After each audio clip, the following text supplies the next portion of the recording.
बिस्मिल्लाहिर्रहमानिर्रहीम। स्टूडेंट्स, मैं उम्मीद करता हूँ आप खैरियत से होंगे। आज हम अपनी क्लास 9th की केमिस्ट्री सीरीज़ के chapter 3 periodic table and periodicity of the properties का लेक्चर 6 डिस्कस करेंगे। और आज के इस लेक्चर में हमारा टॉपिक ऑफ डिस्कशन होगा ionisation energy and its trend in periodic table. तो स्टूडेंट्स, सबसे पहले हम देखते हैं कि आयोनाइजेशन एनर्जी क्या होती है। The minimum amount of energy required to remove an electron from the valence shell of an isolated gaseous atom is called ionisation energy. इसको हमने जब हम इसकी डेफिनेशन करते हैं तो ये है कि मिनिमम अमाउंट ऑफ एनर्जी, कम से कम एनर्जी जो किसी भी एटम के वैलेंस शेल यानी लास्ट शेल से एक इलेक्ट्रॉन निकालने के लिए चाहिए। अब वो इलेक्ट्रॉन कब निकल रहा होगा? जब एटम आइसोलेटेड गैसियस फॉर्म में होगा। आइसोलेटेड गैसियस फॉर्म का मतलब है कि गैसियस फॉर्म में और आइसोलेटेड एक दूसरे और एटम जो है वो किसी भी इन्फ्लुएंस से आज़ाद हो, यानी किसी दूसरे मालिक्यूल किसी दूसरे एटम के साथ फोर्सेस ऑफ अट्रैक्शन न बना रहा हो, किसी किस्म की बॉन्डिंग में इन्वॉल्व न हो। तो उस वक्त किसी भी एटम के वैलेंस शेल से एक इलेक्ट्रॉन निकालने के लिए जितनी अमाउंट ऑफ एनर्जी हमें चाहिए होगी, इसे हम आयोनाइजेशन एनर्जी या फर्स्ट आयोनाइजेशन एनर्जी का नाम देंगे।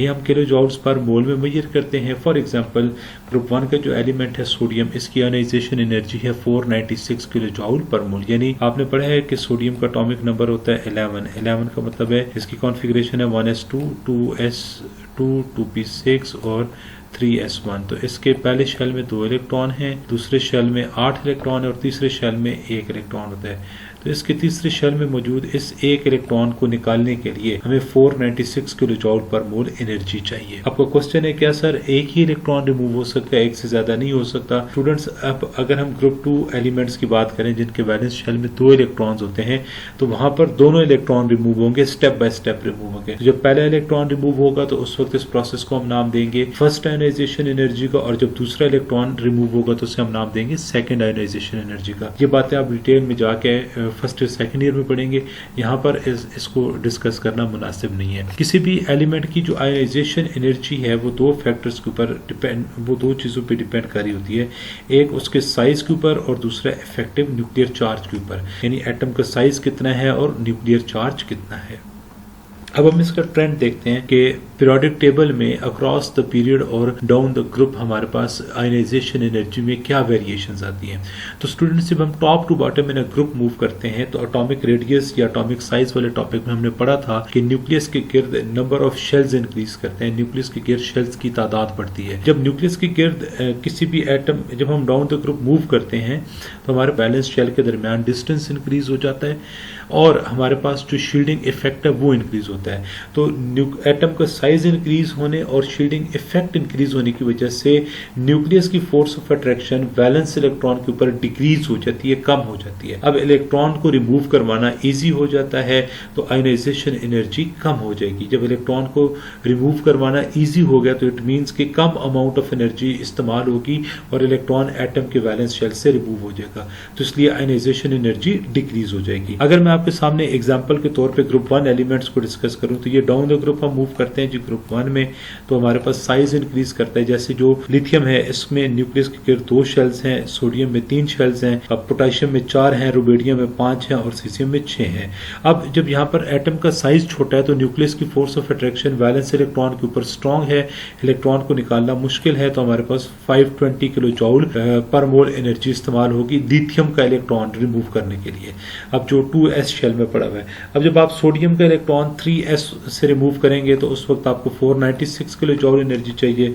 उसके बाद जब आप पोटेशियम में आते हैं तो इसका वैलेंस इलेक्ट्रॉन 4th शेल के सब शेल में पड़ा हुआ है, उसे निकालने के लिए और कम एनर्जी चाहिए। रुबिडियम के केस में 5s में पड़ा हुआ है तो उसे रिमूव करवाने के लिए और कम एनर्जी चाहिए, और सीजियम का 6s में पड़ा हुआ है तो और कम एनर्जी चाहिए। तो आपने देखा है कि जैसे जैसे हम डाउन द ग्रुप मूव कर रहे हैं आपके पास number of shells around the nucleus increase हुए हैं, जिसकी वजह से न्यूक्लियस की force of attraction valence electrons के ऊपर कम हुई है, शील्डिंग इफेक्ट इंक्रीज हुआ है, तो आयोनाइजेशन एनर्जी की वैल्यूज डिक्रीज कर गई। इसी तरह स्टूडेंट्स, जब हम पीरियड्स की बात करते हैं तो जब हम left to right across the period move करते हैं तो हमारे पास नंबर ऑफ प्रोटॉन्स इंक्रीज करते हैं न्यूक्लियस के अंदर, और साथ में नंबर ऑफ इलेक्ट्रॉन भी इंक्रीज करते हैं, लेकिन चूंकि शेल नंबर सेम रहता है तो इसलिए वो इंक्रीज उस इंक्रीज से इतना फर्क नहीं पड़ता।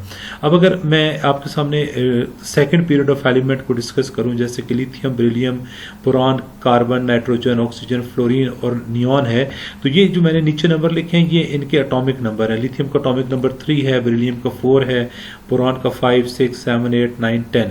तो अब जैसे जैसे हम लेफ्ट टू राइट मूव करते हैं अक्रॉस द पीरियड, तो हमारे पास number of the protons in the nucleus increase करता है। Number of the proton in the nucleus increase करने की वजह से न्यूक्लियस की फोर्स ऑफ अट्रैक्शन जो वैलेंस इलेक्ट्रॉन्स है उनके ऊपर इंक्रीज हो जाती है। जब न्यूक्लियस की force of attraction valence electron के ऊपर इंक्रीज होती है तो साइज में रिडक्शन आता है, साइज रिड्यूस हो जाता है। जब साइज रिड्यूस होता है, न्यूक्लियस की फोर्स ऑफ अट्रैक्शन स्ट्रांग हुई भी है, तो इलेक्ट्रॉन को निकालना मुश्किल हो जाता है। इलेक्ट्रॉन निकालना मुश्किल होने का मतलब यह है कि ज्यादा अमाउंट ऑफ एनर्जी इस्तेमाल होगी इलेक्ट्रॉन को रिमूव करने के लिए। जब ज्यादा अमाउंट ऑफ एनर्जी इलेक्ट्रॉन को रिमूव करने के लिए इस्तेमाल होगी तो आयनाइजेशन एनर्जी की वैल्यू इंक्रीज कर जाएगी। अब जैसे इधर एग्जांपल इस सेकंड पीरियड ऑफ एलिमेंट की एग्जांपल में देखें तो लिथियम जो पहला एलिमेंट है सेकंड पीरियड ऑफ एलिमेंट का, तो इसकी आयनाइजेशन एनर्जी 520 किलो जूल है, उसके बाद 899 किलो जूल हो गई है, फिर ये 801 आई है। तो इसका रीजन ये है कि यहाँ पर बेरिलियम जो है इसका जो वैलेंस सब शेल है वो 2s2 कंप्लीटली फिल्ड था, तो ये कंप्लीटली फिल्ड से 2s2 और 2p1 p1 पार्शली फिल्ड सब शेल की तरफ गया, तो इसलिए इसमें थोड़ी सी इंडिविजुअल वेरिएशन आती है। देन कार्बन, देन नाइट्रोजन, जब आप नाइट्रोजन से ऑक्सीजन में जाते हैं तो यहाँ पर भी एक्स्ट्रा ऑर्डिनरी हाई होने की वजह इसकी वैलेंस शेल की कॉन्फ़िगरेशन है 2s2 2p3, तो जब आपके पास जिसकी वजह से आपके पास इसकी एक्स्ट्रा स्टेबिलिटी आती है। तो ये थोड़ी सी इंडिविजुअल वेरिएशन है। बाकी अगर हम जनरल बात करें तो लेफ्ट टू राइट जाते हुए आयनाइजेशन एनर्जी की वैल्यू इंक्रीज करती है। स्टूडेंट्स, ये टॉपिक लॉन्ग क्वेश्चन के लिए इंपॉर्टेंट है। अमूमन पेपर में 4 से 5 नंबर में ये पूछा जाता है कि what is ionisation energy, give its trend in the periodic table, या फिर ये शॉर्ट क्वेश्चन में पूछा जाता है कि why the ionisation energy decreases down the group, या why ionisation energy increases down the group. या सिंपल आपसे क्वेश्चन भी पूछा जा सकता है, आपके किसी टेस्ट योरसेल्फ या एक्सरसाइज का भी क्वेश्चन है कि what is the trend of ionisation energy in the group. तो इस तरह से इसके क्वेश्चन आपसे पूछे जाते हैं। मैं उम्मीद करता हूँ आपको ये सारी बातें समझ आई होंगी। किसी किस्म का कोई क्वेश्चन हुआ तो उसे कमेंट बॉक्स में लिखिएगा, आपको जरूर आंसर मिलेगा। Thank you very much.